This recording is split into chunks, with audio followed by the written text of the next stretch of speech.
Hey guys, it's Sean O'Connell, the managing director here at CinemaBlend with a spoiler-free review of the new movie Bad Boys for Life. I want to let you guys know what I thought about the movie, but I don't want to ruin any of the big surprises that are waiting for you in this new blockbuster. So, before I go into the review, just know that I'm not going to ruin anything about the movie, but you're going to do me a favor. You're going to hit subscribe and turn on your notifications so that every time that we review an upcoming blockbuster here on CinemaBlend's YouTube page, you guys will be able to watch the video right away. Good man. What you gonna do?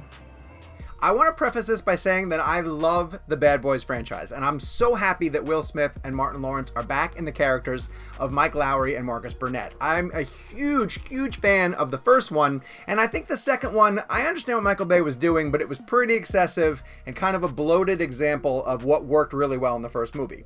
Part 3 is more of a return to form for me, and it was so great to see these characters back on screen. I would ultimately give the movie a 3.5 stars out of 5, so very positive, but I want to explain to you what works and what didn't about Bad Boys for Life. First off, you have to start with the chemistry between Will Smith and Martin Lawrence. It's really what attracted fans to this franchise in the first place, those two playing off of each other.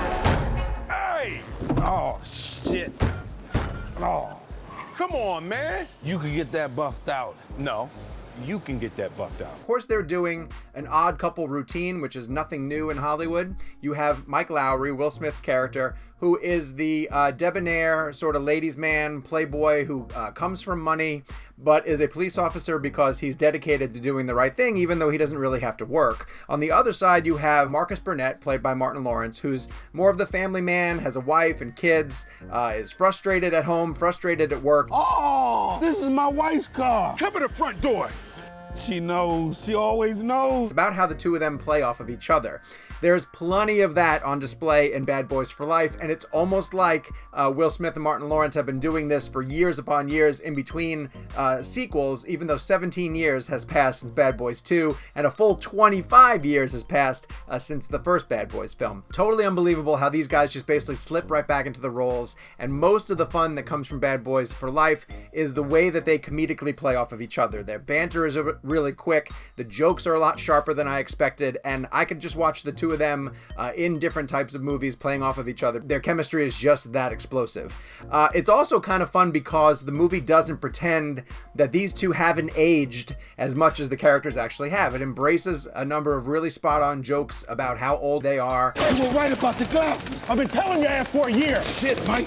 These are like HD. But also how, as veterans of the police force, their knowledge works really well in their favor too. So I really liked the way that the movie caught up with these actors and how these actors fit right back into their roles. I can understand why some people who love the first two Bad Boys movies might be concerned because director Michael Bay is not back in the director's chair. We have two newcomer filmmakers in Adil El Arbi and Bilal Fallah, and they've worked together as a duo rising up, but this is their first major feature film. And what I can tell you is that they are disciples of Michael Bay, and they love the first two Bad Boys films.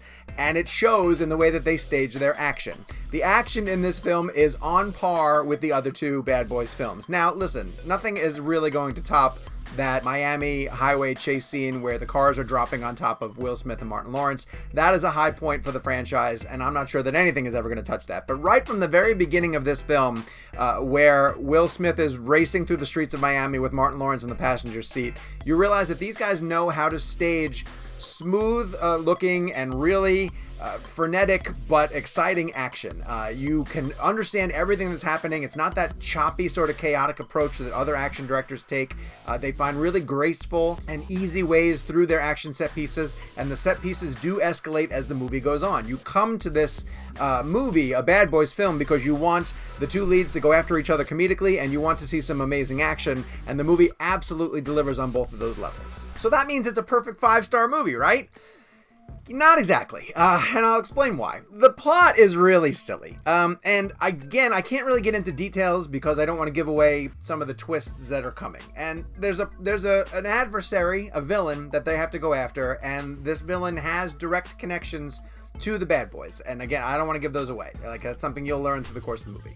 But as they play out, it's a little bit soap opera-y in that, like, there are twists that happen that are kind of like belong on a daytime soap opera, and there are plot turns that you sort of roll your eyes at and say, that's ludicrous. And a few times as the detectives are going through their case and putting the clues together, things snap together really conveniently for them, and you think, all right, well, that's just, that's lazy screenwriting. But by the third act, when all of those problems are starting to crop up because they're bringing the story to a resolution, I didn't care at that point. I was bought in to what Bad Boys for Life was trying to do. I was so happy to have them back on that nostalgia high, realizing that they weren't just coasting on the fact that you liked the previous two movies, that they were trying to advance the characters, to give them a relevant action adventure to go on, and to give them an adversary who really does live up to the hype. Just has a couple of, silly plot points that have to come together for the resolution. But overall, they didn't do nearly enough to drag Bad Boys for Life down below the 3.5 that I gave it. So there you have it. I think you should absolutely go see Bad Boys for Life. Even if you were just a casual fan of the first two movies and you just want to go see something exciting at the theater, something really funny at the theater, these two play off of each other really well, and the action is slam bang nonstop in Bad Boys for Life. If you happen to be a diehard fanatic fan of the first two, this movie was made for you. There were so many great callbacks to the first and second Bad Boys films. You could clearly tell that the directors were just huge fans of what Michael Bay did before and loved working with Will Smith and Martin Lawrence. My first hugely positive review of 2020. Now it's your turn. Go down to the comment section. Tell me whether you totally agree with me or if I am way off base. I want to hear why. Don't just tell me that I'm wrong.